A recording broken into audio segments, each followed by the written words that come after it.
कृष्ण.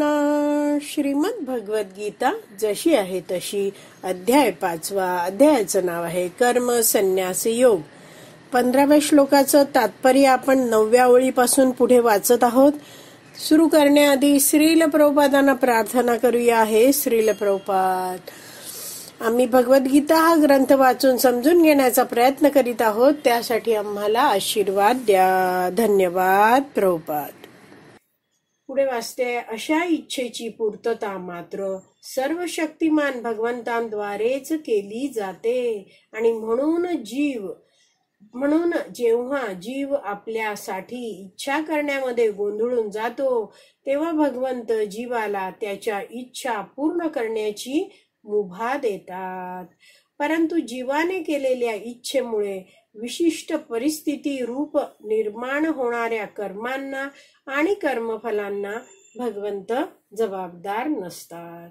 तर आपण एक जाणून घेतलं आहे की हा जो जीव आहे तो इच्छा करतो आणि इच्छा पूर्ण कोणाद्वारे केली जाते? भगवंतांद्वारेच केली जाते. तर भगवंत कशा रीतीने या जीवाची इच्छा जाणू शकतात? भगवंत प्रत्येक जीवाने धारण केलेल्या शरीरामध्ये, हृदयामध्ये परमात्मा रूपात राहत आहेत आणि त्यामुळे भगवंतांना लगेचच या जीवाच्या मनात ज्या काही इच्छा आल्या आहेत त्या लगेचच भगवंतांना कळतात. तर जेव्हा भगवंतांना ही इच्छा कळते या जीवाची, तेव्हा भगवंत जीवाचे जे कर्मफल आहेत, पूर्व कर्मफळ, त्यानुसार सुविधा उपलब्ध करून देतात. तर म्हणजे काय करतात? यासाठी वैष्णवाचार्य एक सुरेख उदाहरण देऊन समजवतात की उदाहरणार्थ एखादा सुदृढ असा तरुण व्यक्ती आहे, तर त्याला हात वर करून वरच्या भागात ठेवलेली, आता आपण म्हणतो ना की अरे ते स्टँड वरचा एक डबा काढून दे असं म्हणतो, तर ही तरुण व्यक्ती सहजच हात वर करून वरची वस्तू काढून घेऊ शकते, खाली काढून देऊ शकते. पण हा जो तरुण व्यक्ती जेव्हा 90 वर्षाचा होतो, म्हातारा होतो आहे आणि इच्छा आहे की अरे त्या वरच्या कप्प्यातला मला तो डबा काढायचा आहे, तर ही इच्छा हा जीव मनात करतो. पण परमात्मा रूपात जे भगवंत बसले आहेत, आत हृदयात आहेत, उपस्थित आहेत, ते चेक करतात, ते शोधतात. म्हणजे ते बघतात की या व्यक्तीची अशी कर्मफळं आहेत का की आता तो वरच्या फळीवरचा डबा काढू शकतो? तर नाहीये, तशी कर्मफळं नाहीयेत. मग हा म्हातारा व्यक्ती आहे तो आपला हात वर करू शकत नाही आणि ती गोष्ट, वरची वस्तू स्वतः हाताने काढू पण शकत नाही. तर अशा प्रकारे परमात्मा रूपात भगवंत राहत आहेत आणि त्या व्यक्तीच्या पूर्व कर्म फळानुसार त्या व्यक्तीला सुविधा उपलब्ध करून देतात. तर असे हे जे भगवंत आहेत, जरी जीवाबरोबर हृदयात राहत आहेत, तरी जीवाने केलेली जी कर्म आहेत, कर्म फळ प्राप्त होणारी आहेत, त्याला भगवंत काही जबाबदार नसतात. पुढे वाचते. यास्तव भ्रमित अवस्थेमधील देहधारी जीव आनुषांगिक भौतिक देहाशी स्वतःचे तादात्म्य करतो आणि जीवनातील क्षणभंगूर सुख दुःखाच्या अधीन होतो. तर असा हा जीव आहे, तो काय करतो आहे? भ्रमित अवस्थेत आहे, देहाशी तादात्म्य करतो. म्हणजे आनुषंगिक भौतिक देहाशी म्हणजे जे काही प्राप्त झालेला भौतिक देह आहे, तो देह म्हणजेच मी आहे, अशा रीतीने तो देहाशी स्वतःच तादात्म्य करतो आणि जीवनामध्ये प्रयत्न करीत राहतो, काही कर्म करत राहतो देहात्म बुद्धीमध्ये. आणि मग त्या प्रयत्नामध्ये त्याला काही सुख मिळतात, काही दुःख मिळतात, तर त्याच्या तो अधीन होतो. तर ही सुख दुःख कशी आहेत म्हटलं आहेत? क्षणभंगूर आहेत. सुख येत आहे, जात आहे, दुःख येत आहे, जात आहे आणि त्यामध्ये हा जीव आहे तो शारीरिक स्तरावर देहात्म बुद्धीत राहून जीवन जगत राहतो. पुढे वाचते आहे. भगवंत हे परमात्मा रूपाने जीवाचे नित्य सहचर आहेत आणि म्हणून ज्याप्रमाणे मनुष्य फुलांच्या सानिध्यात राहून फुलांचा सुगंध घेऊ शकतो, त्याचप्रमाणे भगवंत प्रत्येक जीवाच्या इच्छा जाणू शकतात. असे हे जे भगवंत आहेत ते नित्य सहचर आहेत. जसं आपण म्हणतो की शालेय काळात माझे हे मित्र होते, पण आता ते कुठे आहेत माहिती नाही. आता तर तरी इंटरनेटच्या मदतीने फेसबुकवर वगैरे जुने मित्र शोधून काढले जातात. पण किती मित्र आहेत जे काय फक्त हाय हॅलो, काय कसं काय, गुड मॉर्निंग किंवा हॅपी बर्थडे एवढ्याच देवाणघेवाणासाठी उपस्थित असतात. कायम आपल्याला मदत करणारे, कायम आपल्या बरोबर जीवनभर राहणारे असे काही मित्र मिळत नाहीत. पण भगवंत असे आहेत, परमात्मा रूपात प्रत्येक जीवाबरोबर हितचिंतक म्हणून राहतात. हा जीव मनुष्य देह धारण करतोय तरी परमात्मा रूपात भगवंत त्याच्या बरोबर राहतात.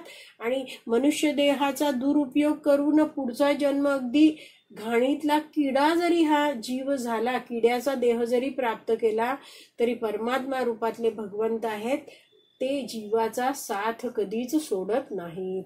तर असे भगवंत आहेत ते जीवाचे नित्य नेहमीचे सदैव सहचर आहेत. जिथे जिथे जीव जाईल, चर जिथे जाईल तिथे सह कोण आहेत? परमात्मा आहेत. इतके भगवंत दयाळू कृपाळू आहेत, जे आपला साथ कधीच सोडत नाहीत. आणि मग इथे फुलाचं सुगंधाचं उदाहरण दिलं आहे बघा.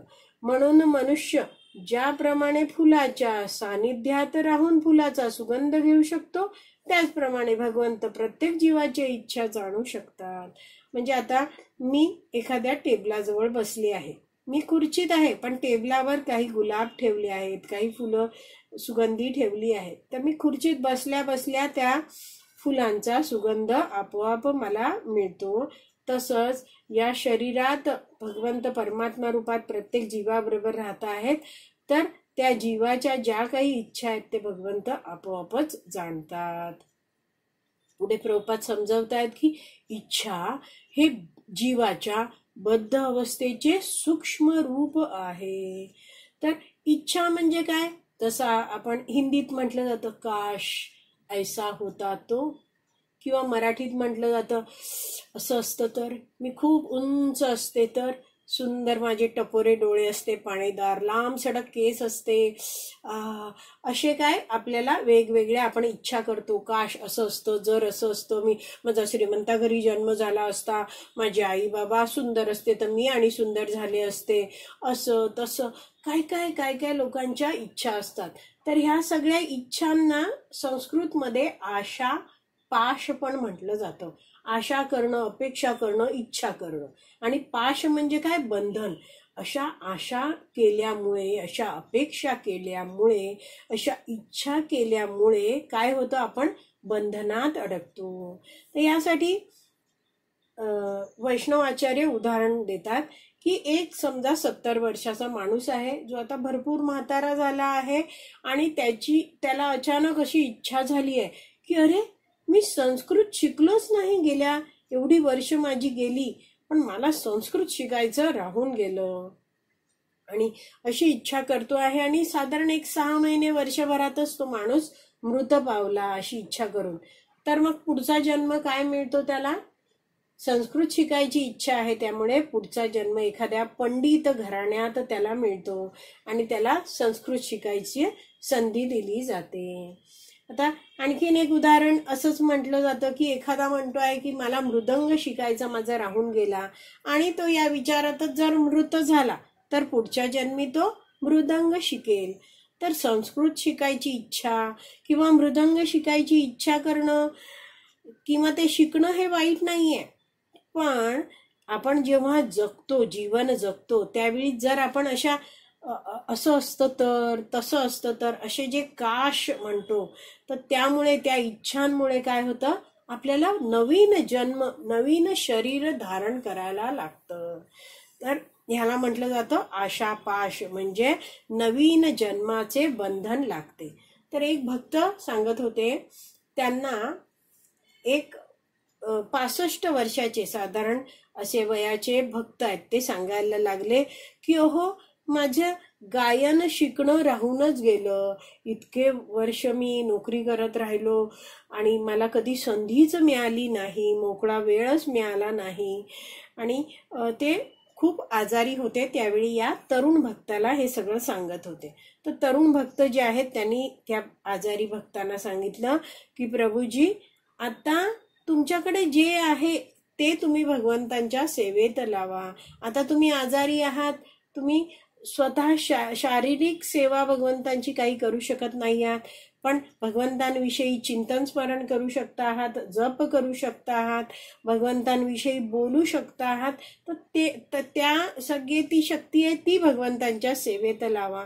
आता तुमचं वय झालं आहे, आजारपण पण आहे, तर आता आणखीन मी हे करायला हवं होतं, मी गायन शिकायला हवं होतं, अशा काही इच्छा करू नका. कारण अशा इच्छांमुळे काय होईल, पुढचे आणखीन जन्म आहेत, म्हणजे पुढचा जन्म आपल्याला घ्यायला लागतो.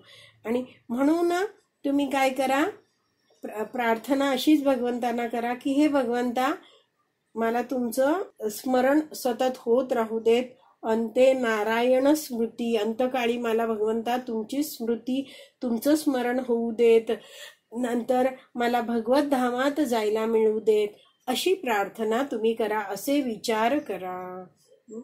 जर तुम्ही हे पाहिजे, ते पाहिजे, भौतिक गोष्ट पाहिजे असं काही विचार करत राहिलात तर काय होणार, आशापाशात अडकून पडाल, नवीन जन्माचं बंधन येईल. तर इथे म्हटलंय ना, बद्ध अवस्थेचे सूक्ष्म रूप. म्हणजे ही जी बद्ध अवस्था आहे ती बाहेरून दिसत नाही.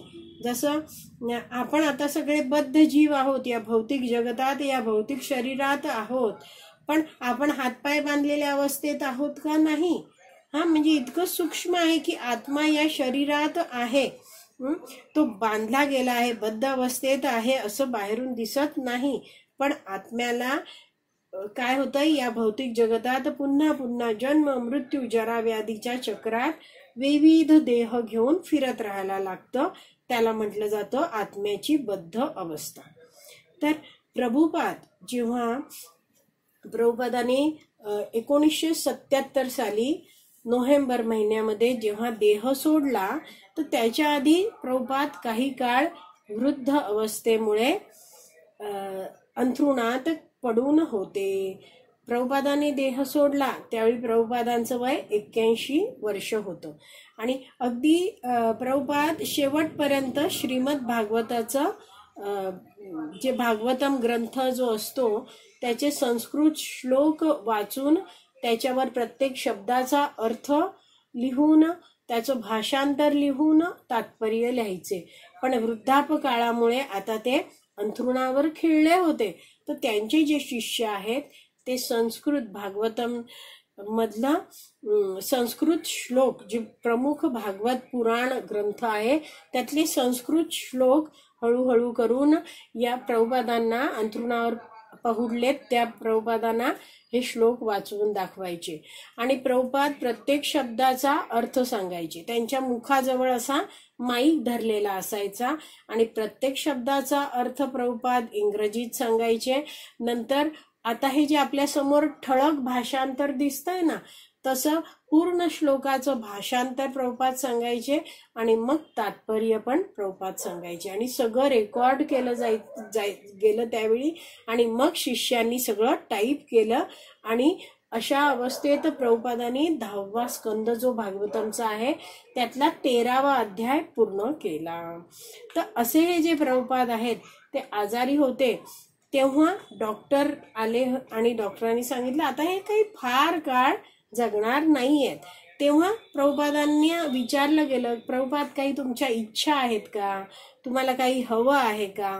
तेव्हा प्रभुपाद म्हटले कोनो इच्छा नाही, मला कोणतीच इच्छा नाही. तर प्रभुपादांनी केवळ असं शिकवलंच नाही, तर प्रभुपादांनी स्वतःच्या आचरणाने पण दाखवून दिलं की आपण अशा कोणत्याच भौतिक इच्छा आता करायच्या नाहीये. तात्पर्य बरंच मोठं आहे. आज आपण इथेच विराम देऊया. उद्याच्या भागात आपण उरलेलं तात्पर्य वाचणार आहोत. श्रीमद्भगवद्गीता की जय. श्रील प्रभुपाद की जय. हरी बोल.